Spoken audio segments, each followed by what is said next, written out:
Right now on the National Weather Desk, deadly flooding. The Northeast assesses the damage after pounding rains and tornadoes caused devastation across several states. So all our cars up there are flooded and our shops flooded. While out west, excessive heat warnings have people looking for the best ways to stay cool. People on the trails, people getting dehydrated. You'll see how firefighters are facing the flash floods in New Mexico. Normal creeks are turning into rivers, sweeping houses off their foundations and throwing cars into the water. We'll look back on a powerful tornado that struck central Pennsylvania 20 years ago. It's what I kind of refer to ground zero.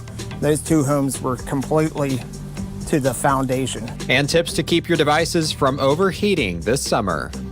From our nation's capital, this is the National Weather Desk. Good morning and welcome to the National Weather Desk. I'm meteorologist Jordan Evans. States across the Northeast and New England are still cleaning up this morning after the remnants of Hurricane Beryl brought flash flooding and tornadoes. The National Weather Service confirmed 5 tornadoes in western New York, a large number for that part of the country. At least one person died in Vermont as floodwaters washed out roads and homes, and this happened 1 year to date after catastrophic floodwaters devastated the state. We have team coverage this morning from New York, Vermont, and Maine. We begin with Adam Sullivan in the Green Mountain State.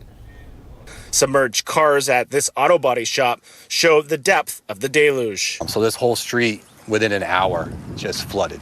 Alan Brink's business next door was unscathed, but other businesses north of downtown were not so lucky. We have another shop in another town that flooded as well, so all our cars up there are flooded and our shops flooded. To the south, Barnet also suffered a big blow. A huge washout surrounded the Barnet Village store, while a nearby Green Mountain Power hydroelectric plant was knocked offline. Further downriver, 2 houses took the brunt of the silt and debris. Well, I'd gone to bed, and my neighbor called me and said water was running in his front door. John Carpenter spent Thursday morning digging out his car. Power was also down, which knocked Morrison Custom Feed offline. Feed's got to roll out here every day or animals are going to go hungry, so we have really no choice but to get power back. A tranquil sky over Skaneateles Lake Thursday, looking over the destruction of what came just 24 hours earlier. The wind throwing a massive tree through a vacation home in the town of Niles, where thankfully no one was home. We can go days without a call. Wednesday, New Hope Fire Chief George Seaman says his volunteer corps responded to 12 calls, with the weather bringing down power lines and causing car accidents. I'm standing in the crater that tree left behind when the wind knocked it over. The roots gripping onto this huge hunk of dirt and taking it, with the rest of the tree falling across the street, going right through that home. The Swift River shot up 8 feet. But according to Maine DOT, the river didn't cause most of the damage here. It was from water rushing down the hills. North of Byron in Township E, a flash flood washed out the shoulder of Route 17 along with part of the highway. Maine DOT crews were here to start repairing the damage. The Swift River went from a trickle to flooding low-lying parts of Route 17 in Byron. Looking up the river here, you didn't even see water. It was low as could be. Kurt McLean says the rain started around 6 Wednesday evening with heavy downpours overnight. By midnight, it was 3 feet deep in the road here. But unlike the December 18th storm that caused widespread flooding and damage in the western mountains and foothills, crews say this overnight storm was more localized flooding. The power crisis in Houston, Texas continues. This is now the 5th day. 1 million homes and businesses are without electricity. Half of them probably won't get power back until sometime next week. As temperatures stay hot, frustrations are rising, with food shortages and problems at hospitals and water treatment plants growing.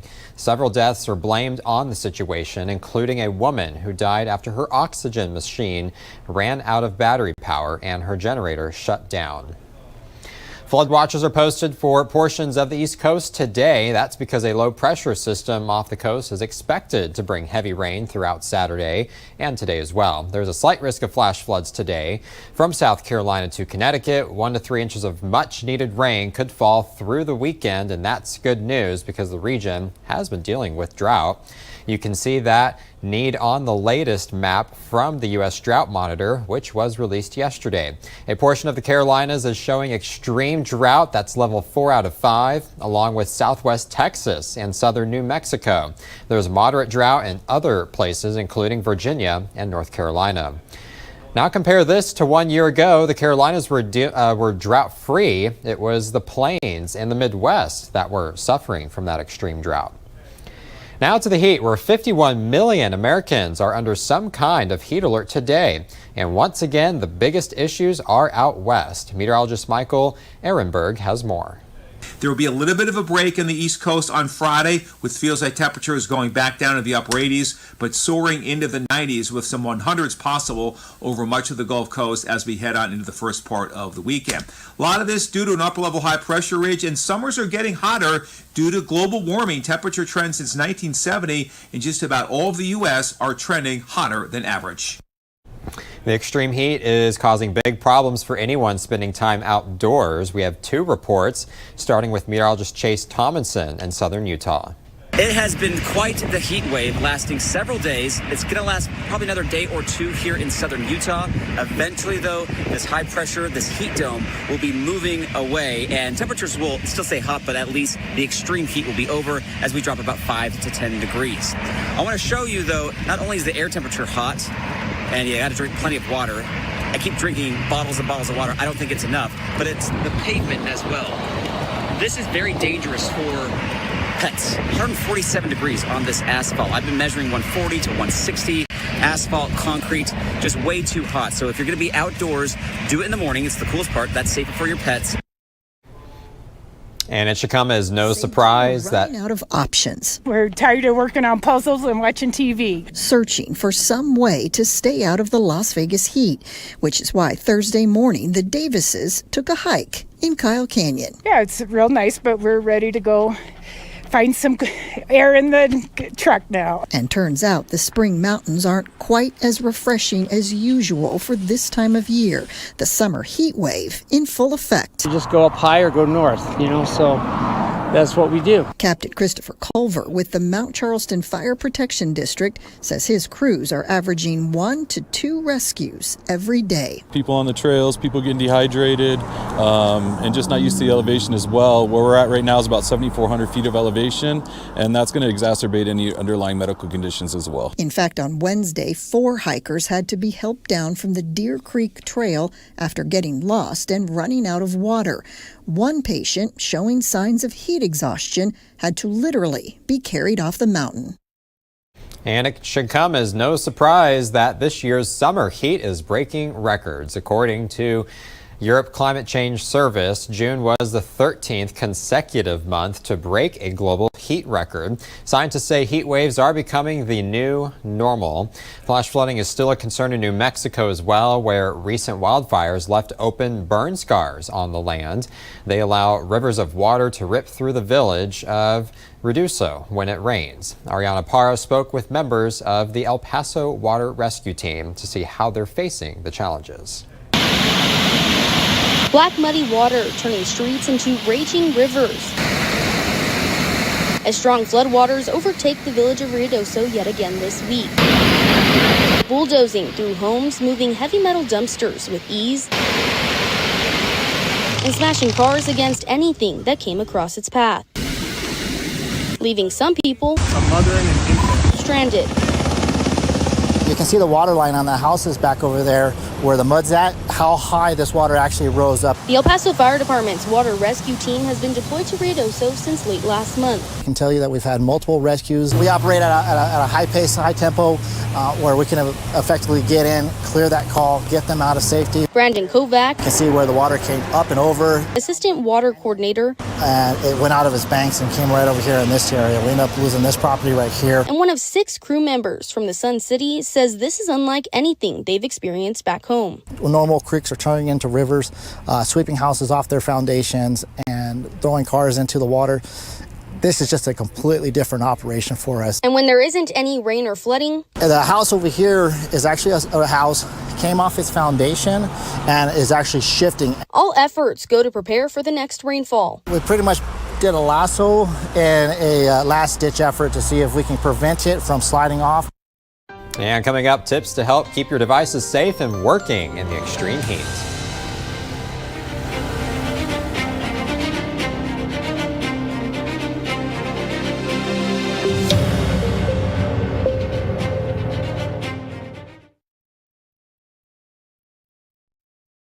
I'm meteorologist Charlie Lopresti. We've looked at the Northeast. It's another nice looking day in the Northeast with temperatures surging back into the 80s. We'll have elevated humidity. Our hot and humid summer continues in the Northeast. Let's take a look at how this goes down today. Notice a lot of sunshine out there. Our best chance for a passing shower is probably in southern New England. Maybe a brief shower is possible there in parts of northern New England, particularly in the mountains. We'll get around a steady rain that moves into New England on Saturday. Sunday is looking brighter and hot again. I'm Chief Meteorologist Gerard Jabali. Here's a look at the Mid-Atlantic region. A stalled front's going to bring good chances of rain all across the Mid-Atlantic here. We're going to keep those rain chances most of the day, but likely going to see some of that tapering a bit as we move towards your evening. Your Saturday is looking pretty dry. That's the good news, but temperatures on Friday, as a result of that rainfall, keep those numbers a lot lower than what we have seen in the days past. Mid-80s if we're lucky. At worst, it'll only get to that point, and low to mid-90s on Saturday. I'm meteorologist Vitas Reed. Here's a look at your southeast forecast highs for the day. We're looking at 97 degrees in Macon, about 94 in Mobile, 90 in West Palm, Jacksonville about 97 degrees, Nashville 95. So we're looking at those temperatures on the hot side of things going through the day. A few spotty showers up around Raleigh, the DC Metro along I-95, stretching down through Richmond. It looks like we're going to continue to see a few of those showers moving in from this coastal low. That's going to continue to plague the coast and parts of the Delmarva.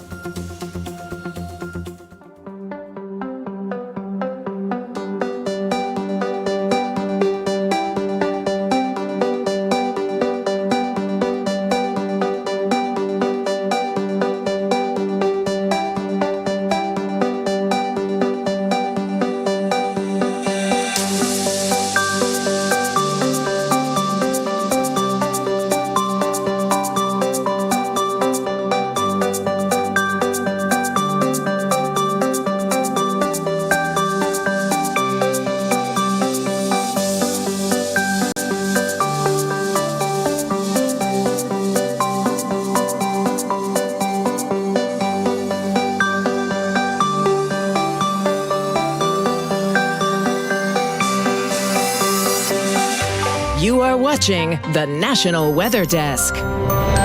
Some Hawaiian residents are standing by to evacuate as the Crater Road fire continues to spread in the Maui area. Authorities say the fire, which started Wednesday, has scorched at least 420 acres. Right now, it's about 25% contained, and they say because of the rising temperatures, strong winds, low humidity, that dry vegetation too, they're all causing concern. The fire comes as the state prepares to mark the one-year anniversary of the Lahaina disaster, which claimed 102 lives. In Washington state, they are trying to prevent scenes like this by issuing a burn ban. Paul Rivera has the details.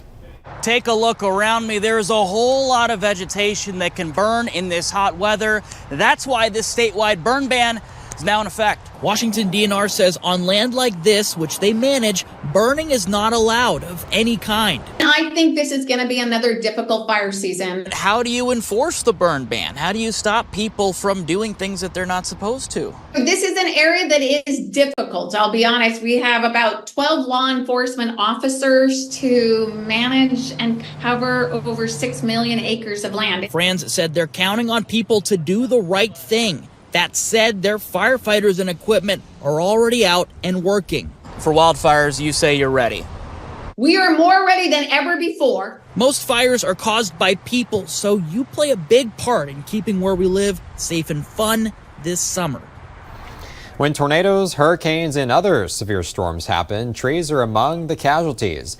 In Washington, D.C., this week, part of a large tree gave way, killing a woman. But it happened when it was hot and dry outside. So how did the weather play a role? Rebecca Turco has more.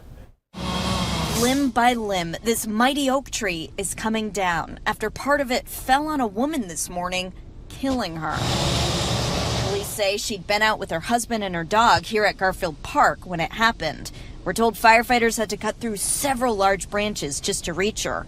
She was pronounced dead at the scene. I could see this happening in a windstorm. I'm surprised it happened. It's a shock to the people who walk through this park every day. District forestry officials called it an unforeseeable event, saying they inspected and pruned this tree last 2 years ago, rating it in good condition. But local certified arborist Chris Odell says he sees the warning signs, even with just a quick once-over. Yes, the tree looked healthy. It's green. From what I can see here, I don't see any major dead branches, but going structurally, as you follow that limb back to the trunk, you'll see that included bark pattern. Chris believes the tree rotted from the inside, thanks in part to this extended dry weather. He says he's been getting more and more calls about fallen limbs. They can take a lot of abuse, but once you start depleting all the water out of the ground and really starting to dry things out, you're going to see a lot more trees start to get brittle and break. I asked district forestry officials if they think the drier weather contributed here. The associate director wouldn't speculate as they work to determine the cause. This is a healthy limb, seeming apparently all outward appearance attached to a healthy tree that abruptly, tragically, and suddenly failed. Sunday marks 20 years since a powerful F3 tornado tore through Campbelltown, Pennsylvania. Winds estimated between 175 and 200 miles per hour cut a path of destruction nearly 8 miles long, damaging or destroying dozens of homes. But remarkably, no one died. Candace Scalise spoke with one of the survivors about the rare event. An F3 tornado came barreling down his street, damaging his home and destroying his neighbors. And my mom was home with our two daughters, which were 4 and 22 months. I closed my eyes, said a little prayer. I had a circle around the block. I got here as quick as I could. Fortunately, they were all okay, but the homes on his block were not.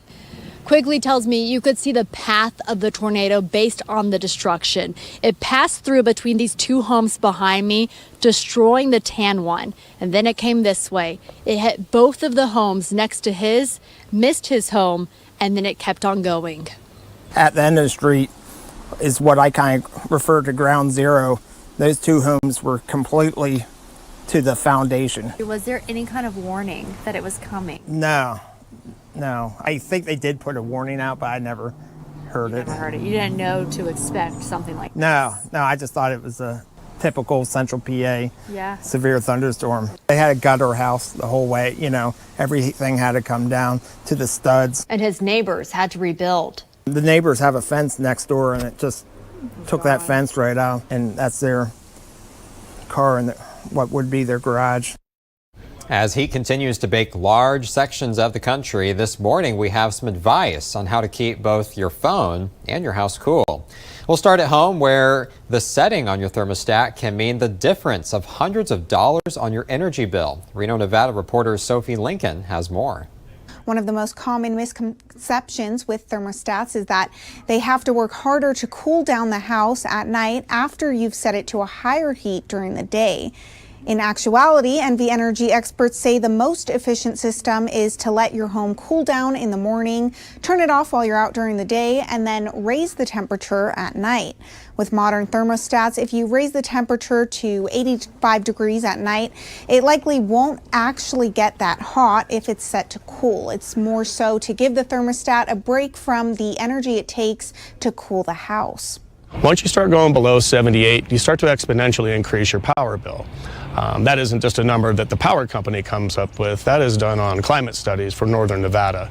So every degree below 78 is just a huge impact on the bill. And when you start to decline too much from that, you can really expect to see an increase. Now to your phone, which you probably know by now can easily overheat if left in the sun or extreme temperatures for too long. Rudy got advice from an expert at AT&T. With inland areas hitting triple-digit temperatures, our smartphones, laptops, tablets, and other electronic devices need extra care to function properly. That means avoid leaving them in your car on a warm day. We definitely want to avoid those things and try to bring your devices to an area where there's some shade. And yeah, for the long term, that could definitely affect how your device runs, and we know how important it is for everyone, right, to have your devices at all times, especially for when we need them. AT&T provided tips including keeping devices out of direct sunlight, avoiding leaving them in hot cars, cooling them down by taking them out of their case, and closing unnecessary apps. Something that we definitely recommend, not just for your cell phone or your tablet, but other electronic devices, is to leave those out of the car because, again, those temperatures could get really hot inside the car and can damage any type of electronic device inside. Giving devices a break to cool down is urgent after overheating, but this does not mean to put your devices inside of a freezer to cool down, as it could cause more damage. Having a transitional period is very important because we're taking our device from extreme heat to all of a sudden super cold, and we don't want to do that. And we could cause some other type of damage to the phone. So having a transitional period as you walk into a cooler area, it would definitely help. And as we go to break, a look at ferries crossing the Puget Sound near Edmonds, Washington.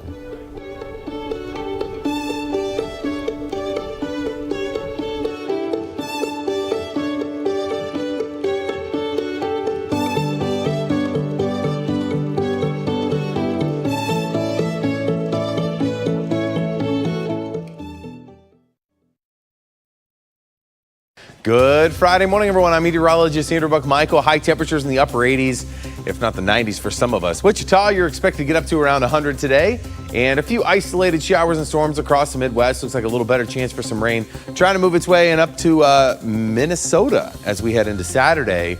Most of us, though, are still going to be staying hot as we head through your entire weekend. A lot of 90s. Matter of fact, the only place that's not in the 90s would be either triple digits or Grand Rapids, 89 Sunday. Good Friday morning. I'm meteorologist Joe DeCarlo. Look at our forecast across the region. We'll start off in the 70s this morning. A few scattered showers and thunderstorms closer to the coast from San Antonio to Corpus Christi to Houston. As we head throughout the afternoon, we'll have more scattered showers and thunderstorms developing, especially near the Gulf of Mexico, with highs in the 80s closer to the coast. Otherwise, low to mid 90s, a lot of sunshine across West Texas into Oklahoma. Falling back into the 70s overnight, we'll track a scattered shower chance Saturday afternoon as well.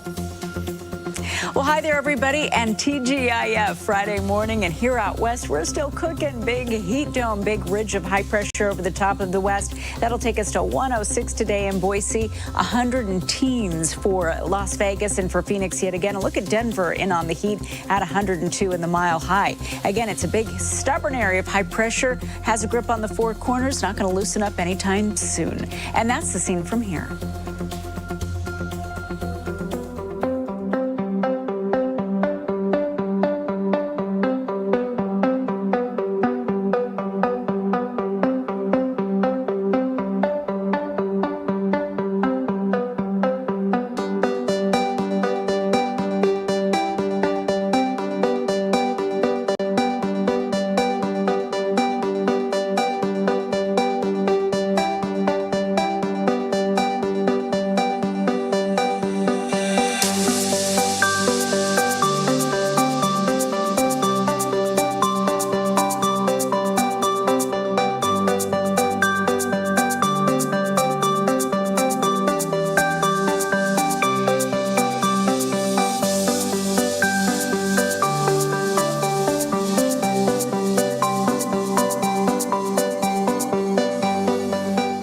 You are watching the National Weather Desk. The sun and clouds can produce many optical phenomena, such as sundogs and sun halos. Meteorologist Emily Santum explains. Take a look now.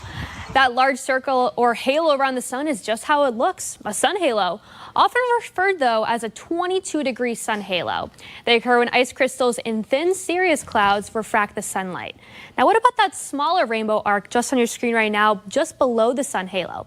That's actually the infralateral arc, which is extremely rare. It usually appears as a portion of a larger halo that's about 2 times the distance away from that sun halo. It's made from the exact same way that sun halo is also formed, through light refraction. It also appears as a faint rainbow of light located under the sun's base. It's actually based on the sun's position in the sky. So it's right here, very, very faint, but it definitely is there. We'd love to share your weather content on the air. You can find us on all your favorite social media platforms, including Facebook, YouTube, Instagram, and TikTok. Just search the National Weather Desk. We'll be right back.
Thank you so much for joining us. I'm meteorologist Jordan Evans. Have a great weekend. We'll see you back here on Monday.